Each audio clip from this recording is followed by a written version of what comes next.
Let's go ahead, jump into this thing, get into the scientific method with my guy Patrik. No C Walker, baby.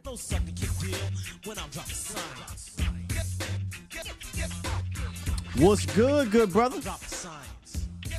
Hey man, going good. Getting ready to head up to the mothership here momentarily and check in with my guy first though. Man, I appreciate that each and every week, and if they don't, I do. I appreciate what you're doing over there on .com, and for all of us Cowboy fans looking to get the real down there at the Star, brother. Hey man, I appreciate you, man. You know we go way back, back seats and Cadillacs. That's an old school saying, y'all. Hey, I just talked about Tyron for about 10 minutes and how I never thought I'd be this excited to see him on the DNP, and it's not, because he's dealing with a knee or something. How true is this, man? Like, how true is are they really about to sit Tyron for the rest of the week, for the rest of the season? Because if so, I think that's the way to go, bro. Hey man, I mean, guy has a little cough. Maybe the cough is nagging, and it goes into next week and the week after. I mean, it's the season, temperatures changing. People come down with things. But no, all jokes aside, they are seriously considering it. I think more so the best takeaway from what Mike McCarthy said yesterday in that it is on the table, it being the potential that he only participates in walkthroughs and mock games.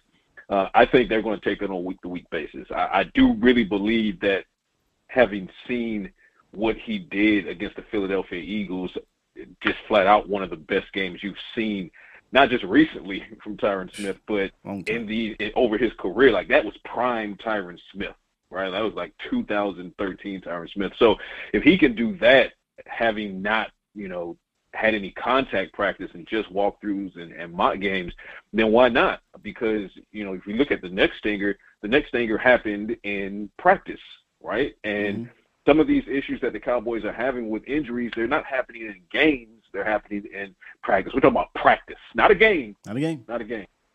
Practice.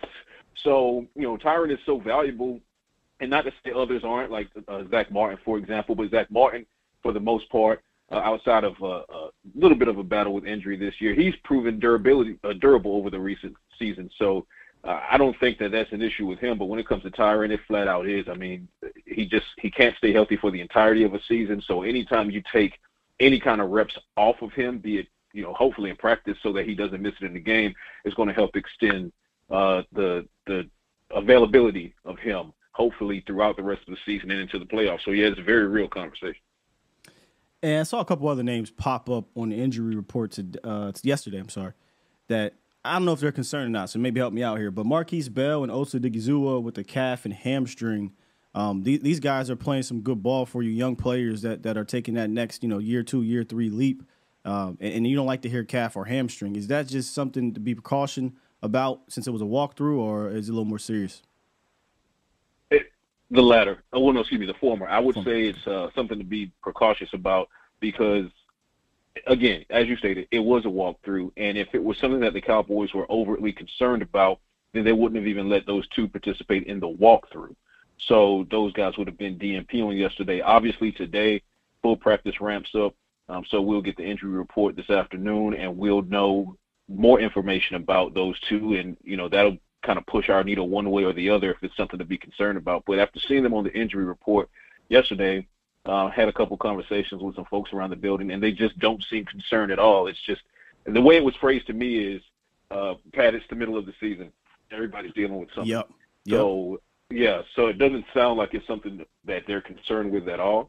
So the most I could say there's that inside information, and then let's just kind of see how Thursday's injury report shakes out. But I think they'll be fine, especially, to your point, considering how important those two guys have been this season. Marquise, in the absence of Leighton, Osa just flat out balling and mauling guys. I mean, like, you need those two guys on the field. So I don't see a reason as we have this conversation that either of them won't be on the field against the Giants. I think they both will.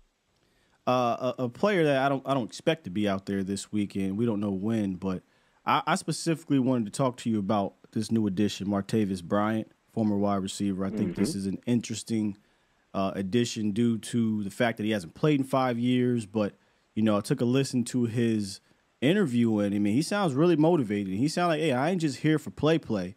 And he also, we understand he was dealing with some demons, as he would say.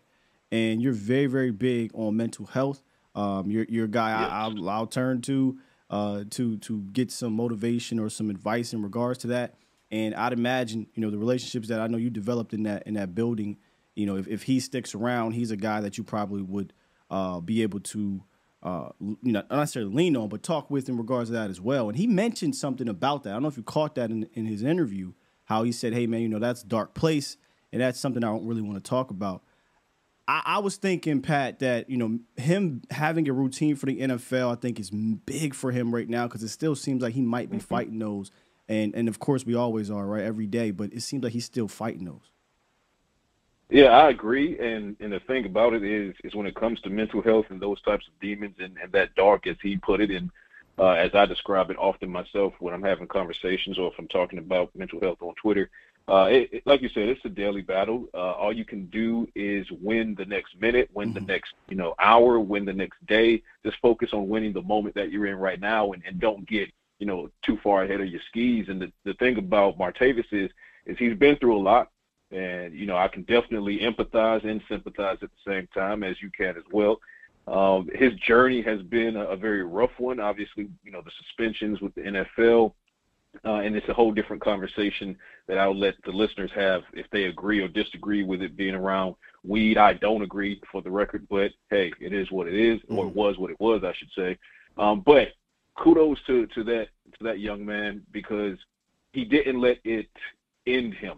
He continued to persevere, continued to persist. His journey took him, into Canada, and he kept playing with, the game. He just wanted to be a part of football, and he never let it defeat him, the circumstance defeat him. So now he becomes a testimony at this point, because he gets a fresh start in the NFL, and not just with any team, like not with, the Cleveland Browns or the Indianapolis Colts, not to knock their organizations, but this is with the Dallas Cowboys.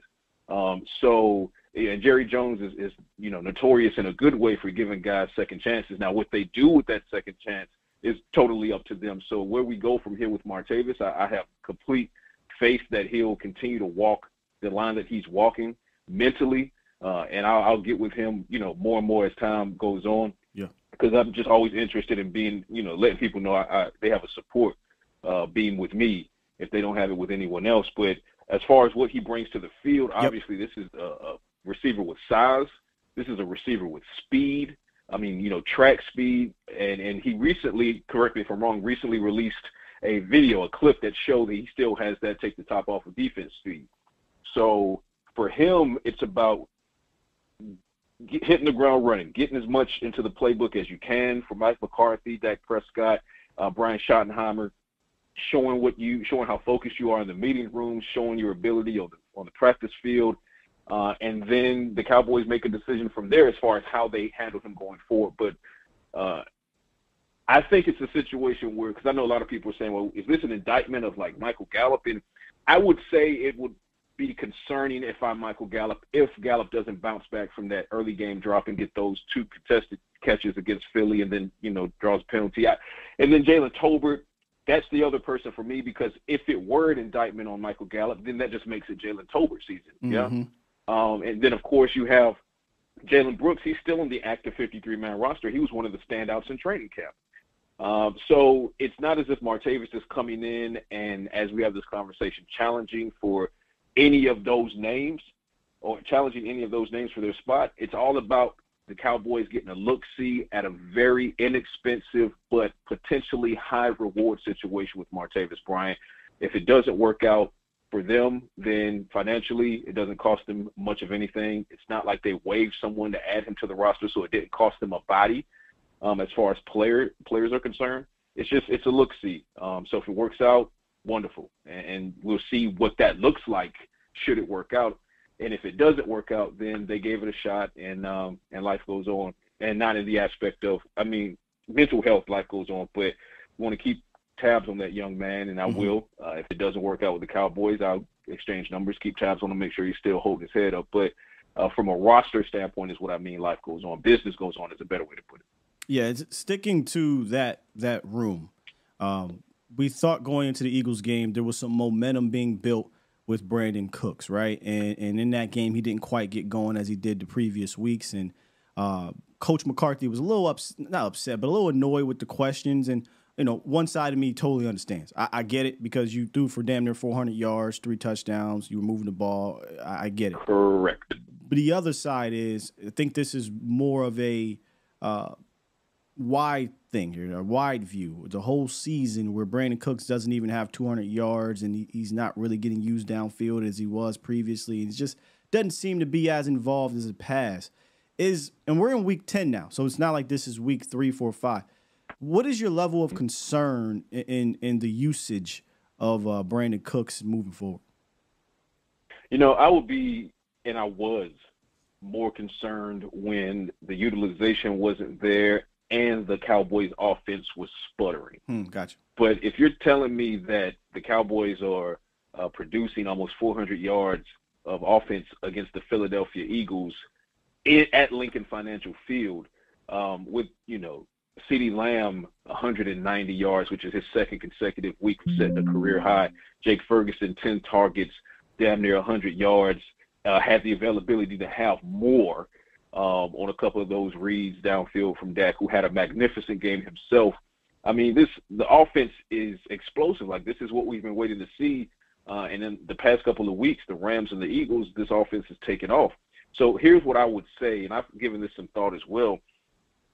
The underutilization of Cooks right now as we have the conversation, that's not what lost them the game in Philly. No.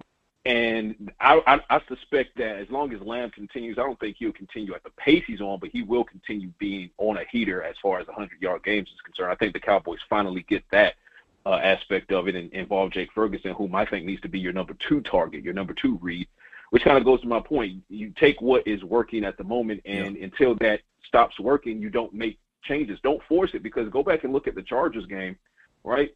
You won that game, but you won it just barely. And why was the passing attack struggling? Lamb was, eating, but you were forcing the game to Michael Gallup in a situation where he wasn't playing well. But I would have preferred you take 5 of those targets away from Gallup, and you apply them to Cooks, who had a touchdown that game, and you apply it to Ferguson, and you probably end up with 27 or 30 points instead of just 20. Mm-hmm. So I think they're learning not to force things, and right now, what's working? CeeDee Lamb is working. Jake Ferguson is working. Hell, KaVontae Turpin is working. Feed what's working until further notice. But I'll throw this out to you. I feel more and more like this is a situation where, with Cooks, you're not seeing much of him yet, and that's going to have opposing defenses really keyed in on the 2 guys I said, Ferguson and Lamb, as you get into, like, December and the playoffs, and then suddenly Cooks goes on a heater because teams haven't been accounting for him, and he's an afterthought to them, and that's right. Kind of worse. That'll be like their worst nightmare, because CeeDee Lamb will end up in a playoff game with like 75 yards. Cooks will have like 150. I just feel like that's going to be the arc this year for Brandin Cooks, is that he explodes in like late December going into January, when after a whole season of everybody wondering, where's Brandin Cooks? Yeah, it's interesting. This season has been very weird offensively, because I feel like it's a tale of 2 seasons. There was the whole Texas coast, West Coast thing they tried to force and just be so deliberate about up until that game against the 49ers. Then there's the offense we're seeing post-49ers, which is not a whole lot of that slant flat stuff and more pushing the ball downfield. And I think that will involve, or has until the Eagles, involve Brandin Cooks. So if it was just, hey, you didn't watch the Cowboys, Pat, and you look at the numbers and you say, yeah, I would be heavily concerned. But if you have been watching and you've seen the last 3 weeks, the offense kind of evolve to a point where actually this is Brandin Cooks' style of offense, and I think they're trying to figure it out. There's still, even in week 10, a TBD on the possible usage of what he can be, because this isn't the same offense as it was in the first 5 weeks of the season. So I'm right there with you. I think there's still something there that Cooks can bring you. It's just a matter of 100%. It's a matter of where will he fall in that hierarchy. I'm with you. I think Jake Ferguson, I think he's climbed his way to number 3 or 2, given the matchup, given the game. He should be a guy you should be targeting, because he is just that damn good. And then Brandin Cooks is a weapon, right? He has the speed. I'd like to see him see them get him involved in the way they got Lamb involved, right? Like quick things real fast because he's a shifty dude and he can take tunnel screens to the crib. So I think that's another way, Pat, to get him involved is get him involved now and then make teams account for him early in the games and other things can open up too.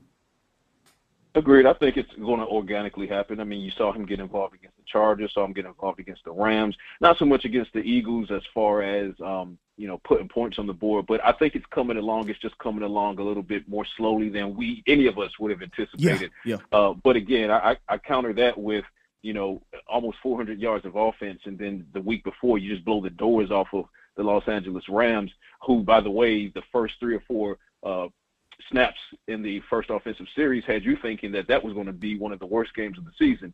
Offense gets it together, and they just start marching down the field whenever they want it. So as long as this offense has found its explosiveness, and it has, I think let the rest handle itself organically. And, again, I'm right there with you when it comes to Jake Ferguson. I think the Cowboys need to treat him like he's their George Kittle, like he's their Travis Kelce. Like that's how they need to look at him. You have your wide receiver 1, and then you have your TE1, and then the rest needs to handle itself organically.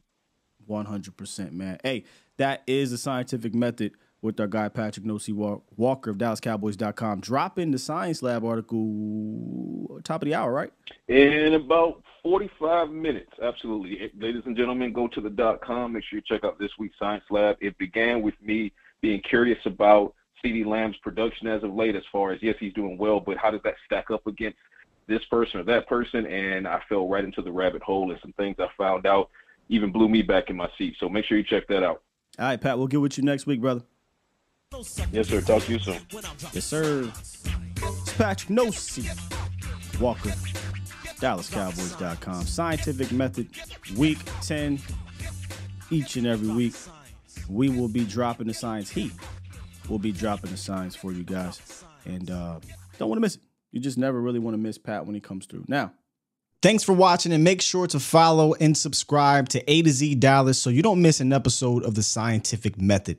Every Thursday morning, 9 a.m. Central on Facebook and YouTube, with every episode available on A to Z Sports.com.